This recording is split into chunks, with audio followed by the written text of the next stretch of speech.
Hey guys, welcome back into our Python programming series. In this episode of our series, we'll go ahead and continue our discussion on Python loops, and we will go ahead and see or we'll work with for loop in this episode. For loop is used for iterating over a sequence.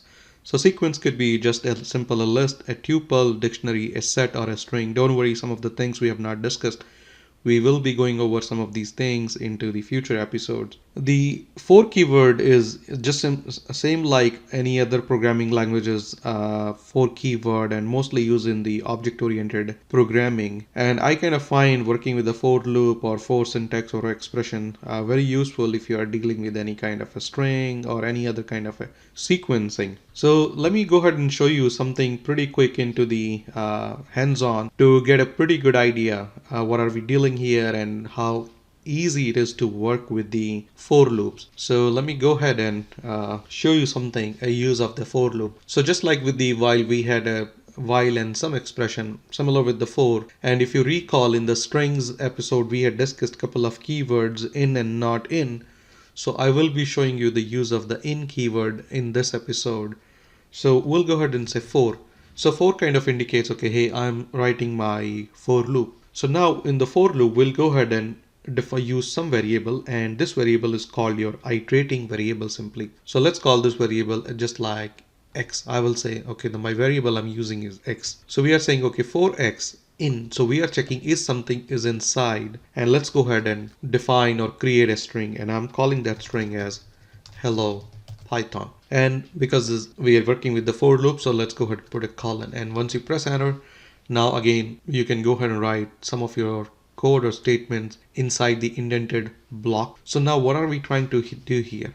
So now let me go ahead and put a print x here, and let me go ahead and execute this program first, and then I will go ahead and explain you what's happening here. So as usual, just simply right click on the screen and go ahead and execute here, and let me show you what really happened. If you noticed, on each line of your output we have the HELLO, and there is a space in between, and again on every new line we have PYTHON, and then later on the program is finished. So what's happening here? So in this case, the for loop, in the for loop we are using the for loop, and x is our iterating variable. Hello Python is a string. The string is nothing but it's a sequence, and this sequence holds the list of your characters. So HELLO, everything is a character. So what we are saying in this one, what is happening in this case, the x, the iterating variable, is assigned first letter into this sequence. From this sequence, the first letter h, the value h is being assigned to this variable x. And once that value is being assigned to the x, we are printing that the value of variable x. And this thing will continue until we reach the end of this sequence, or in this case, the end of this string. Once we reach the end of the Python, there is no more character to process,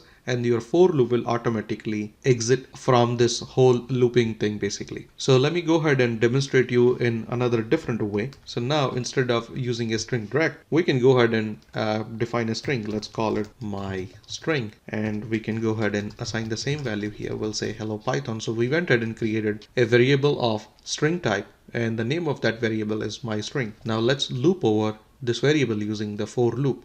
So again, I would say for I, in this case I is my iterating variable, and again you're free to choose any variable that you like. And again we'd go ahead and say, okay, hey, for I in, and instead of going directly on this one, now I'm going to go ahead and refer to the name of my variable, which is my string. We'll go ahead and put a colon here, and what are we doing here? We'll just simply go ahead and say, hey, I want to print the value of I. And now, as like we did earlier with the while loop, once you are done with your while loop, or same thing now, once you're done with your for loop, if you want to execute certain line of code, remove the indentation and write the code on the same indent level as your for, and I can just simply go ahead and end off, or let me go ahead and end off program.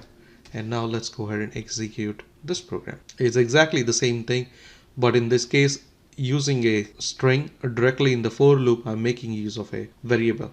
So in this case, the my string is nothing but it's a sequence, and we will be working with some of the other things into this series, like as I mentioned, a list, a tuple, a dictionary, or a set. So far we have worked with a string, so that's what I'm showing you. If you see, with the help of this program, we are printing any given string in the form of a characters on, and each character is on a new line. Now let's go ahead and I will work with something called a range function. So the range function returns a sequence of number and it starts from 0 by default, and if you don't provide anything into this range function, the value gets incremented by 1 by default and it ends as a specified number. That means we can configure the range functions with different value. But there is something that you need to remember. When we provide an end number, the end number is always less than that number. So let's say if I want to do a range of 6, that means I'm saying, hey, go from 0 to 5, but not including 6. So that means you are going from 0 to 6, but you are not including the 6. So technically you are only going from 0 to 5. So let me go ahead and show you that function in the action, and then I can explain you in more details. So again, we will be making use of the for loop. For, we'll go ahead and use our some iterating variable. Let's call it x. And I'm saying, okay, range. So in this case, the range function is expecting, there are a couple things that you can specify in the range function. The minimum thing you can do is a stop, which is an integer value. So let me go ahead and do a stop of 10. And once that is done, now simply go ahead and print the value of x.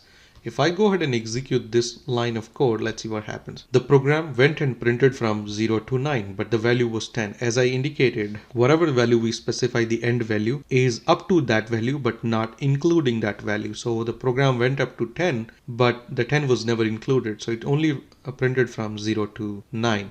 And again, as you can see, you didn't have to specify anything like in while. If you recall, in while, we were incrementing the value of our counters manually, like x is equals to x plus 1 or count is equals to count plus 1. But in this case, the increment happens automatic. So if I have to break it down, initially it returns a value of 1, the value is being assigned to x, and we are printing that. Then the value is automatically incremented to the next item, which is 2. Now the x holds a value of 2, and now we are printing that one. And we'll go ahead and do this up to 10 times. And within the range function, so right now we have only specified the end point. We can also specify a start point. So let's say instead of starting from 0, which was the case in this, if you see we started from 0, instead of starting from 0, let's say I want to start from 1, and then you can say comma, and I want to go up to 11. So that means up to 11, not including 11. If I go ahead and execute the same line of code, now we went up to 10 because it's 11. And now this time we are starting from 1 instead of 0. And again, you're free to choose any number that you want. Let's say you want to print your number from 5 to 11.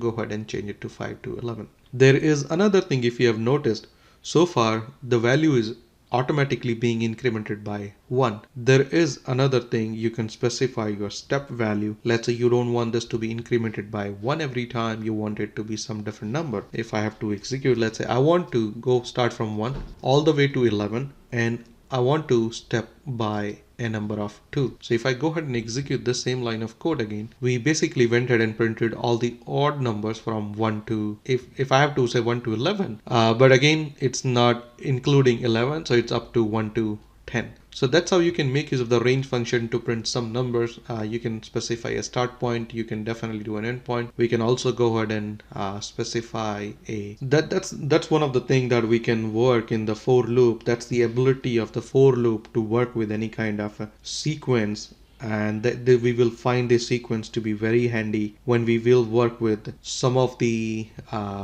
different kind of arrays or the sequence that I discussed earlier. You will find them very, very handy. Let me just show you another example of the for loop. Let me go ahead and define again a string, and we will call the string assign some value. We'll say hello Python.